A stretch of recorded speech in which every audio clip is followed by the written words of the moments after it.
now member of the Trump-Vance inaugural committee. Wow, Lindy, what a pivot. I can't say as though it surprised me given the emotion involved, and I know it was a difficult decision for you. At what point did you decide to take on this new role and change the color you're wearing?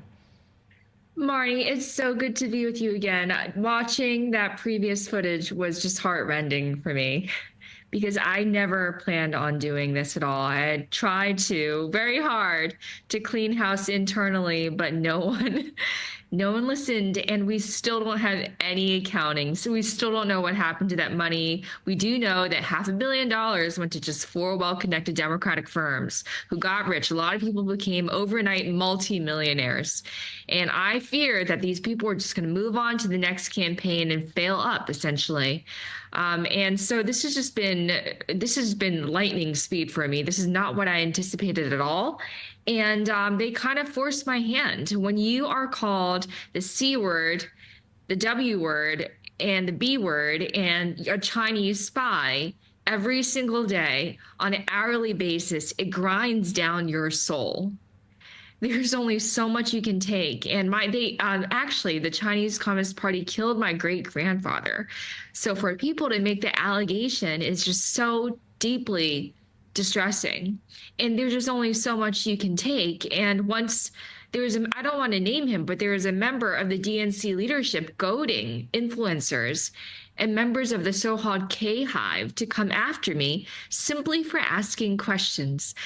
That's my only crime. For asking questions. Do you feel betrayed by your party, Lindy? I do. This is a party that I've been in for more than a decade, essentially all my life. I started interning for my local congressman, Joe Sestak, when I was 13 years old. So more than half of my life, I've been a Democrat. And I wanted to revitalize the party from within. But if you, in a cult, you can't ask questions. You have to toe the party line at all times. And my words and my questions were a threat to their power. So they had to destroy me. It's easier to destroy the critic than to accept reality. So were you recruited by the Republican Party, by Donald Trump's team to be part of this inaugural committee? I mean, how did this come about, and what's been your experience so far on the other side? There's a member of the Trump family who actually reached out and had the the RNC chair reach out to me, and also they have co-chairs. So the incoming RNC co-chair, I want to give out a shout out to Casey Crosby. She's been so amazing and just gracious and welcoming. She checks in regularly to make sure that I have everything I need. And now I'm part of the inaugural committee, and I reached out to my donors, a lot of whom are from the business world. They could care less about ideology. They just want a stable and prosperous country.